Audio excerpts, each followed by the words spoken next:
સનાતન ધર્મની જય હો, જય હો, જય હો. આપણા વિડીયો જોઈએ છે યુટ્યુબ ઉપર. હા હા, એટલે સત્સંગ સારું લાગે એમ. ભગવાન, એક પ્રશ્ન હતો કે આપણે માના ગર્ભમાં હોય તો ત્યારે આપણે કઈ સમરણ કરતા હતા? ના ના ના ના ત્યારે કઈ નતા કરતા ને? ના, પણ હવે ક્યાં ઓલી જ નથી તમને જે સમરણ, હા, બરોબર, તો જે શબ્દનું જ્ઞાન તમને ક્યાંથી મળ્યું? ગુરુ કર્યા પછી. નહીં, તમે થોડાક સમજદાર થયા પછી. હા, તમે માનો કે જન્મ થયો પછી 6 દિવસ થયા પછી નામ આપ્યું, બરાબર, ત્યારે તમને નામથી બોલાવતા ત્યારે તમને તો ખબર તો હતી નહીં ને? ના ના હે નથી. એમ જે નામ આપ્યું હોય એને ત્યારે 12 અવસ્થા હતી એટલે એટલું બધું ખબર નથી એમ. અક્ષર જ્ઞાન તમારી પાસે હતું જ નહીં. હતું જ નહીં. બરાબર. બહાર આવ્યા પછી તમને અક્ષર જ્ઞાન આપ્યું. બરાબર. તો તમે સમરણ ક્યાંથી કરી શકતા હો? હે? હા હા, બરોબર, બરાબર. સમજાય છે કે નહીં? હા હા, બરાબર, સમજી ગયો. ફીટ આવે છે? કોઈ નામ આપવા વાળો હોય પછી નામ આપવા વાળો કદાચ હોય તો સમજણ એવી ના હોય તો સમરણ ક્યાંથી થાય? સમરણ છે ને, સમરણ શબ્દ વગર સમરણ ન થાય. ના થાય. બરોબર, તમને રામ નામ આપ્યું હોય, રામ, તો 2 અક્ષર થયા ને, 1 શબ્દ થયો, બરોબર, તો એનું સમરણ કરવાનું હોય મનમાં રામ રામ રામ રામ રામ, તો એ સમરણ થયું.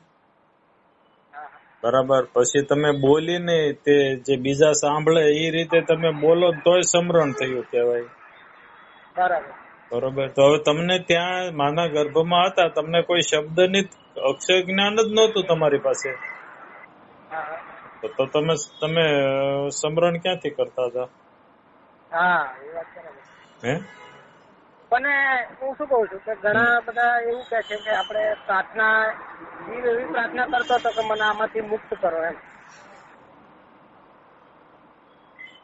એ બધું જે છે ને, એ બધું તમને જયારે અત્યારે હું કઈ ન કહી શકું તમને, બરોબર, પણ જયારે ખરેખર તમને પૂર્ણ જે જ્ઞાન થશે ને, બરોબર, ત્યારે તમને આ બધી જે વાતો અત્યારે જે સાંભળો છો ને જગતમાં, એનો બધોય ખ્યાલ આવશે તમને.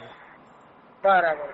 એમ અત્યારે કદાચ હું કહું ને તોય કદાચ નોય પણ ઓલું થાય, બરોબર, કારણ કે ખરેખર પૂર્ણ જ્ઞાન થાય ને ત્યારે તમને જે કાંઈ જગતની અંદર સાંભળ્યું છે, જોયું છે, અને સાંભળો અને જોવો એનું તમને પૂરેપૂરું જ્ઞાન થાય. તમારે કોઈને પૂછવા ન જવું પડે, તમને ખ્યાલ જ આવે સીધો.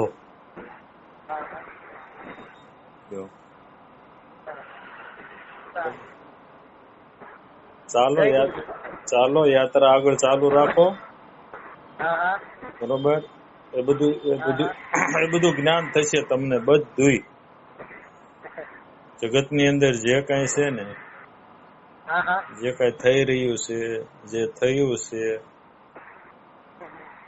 એ બધું તમને જ્ઞાન થશે.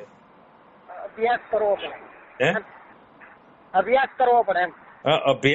અભ્યાસ કરવાથી જ્ઞાન થાય, બરોબર, એટલે જ્ઞાન થાય પછી ખબર પડે. જ્ઞાન માટે અભ્યાસ કરવો પડે, બરોબર, અને જ્ઞાન ન થાય ને ત્યાં સુધી માહિતી મળે તમને, માહિતી ભેગી થાય તમારી પાસે બધી, બરોબર. જ્યાં તમે અભ્યાસ કરો ને એટલે અભ્યાસ કરો ત્યાં સુધી માહિતી ભેગી થાય તમારી પાસે. એ માહિતી થતા એમાંથી તમને જ્ઞાન થાય, પછી માહિતી મટી જાય, તમારી પાસે માહિતી ન રહે પછી. સમજાય છે? બરાબર. પછી તમને સીધું જ્ઞાન થઈ જાય. બરાબર. બરાબર. ક્યાં રહેવાનું? વાપી. વાપી? હા, સુરત ની આગળ. હા હા હા હા હા, સરસ. સાંભળ્યા કરો સત્સંગ બધે. હા. બરાબર. અને જે ગુરુ મહારાજે જે કઈ ભજન આપ્યું હોય એ ભજન કરો, અભ્યાસ કરો એનો. હો. હા, જય ગુરુ મહારાજ. આગળના વિડીયો જોવા માટે આ રીતે ચેનલ સબસ્ક્રાઇબ કરો.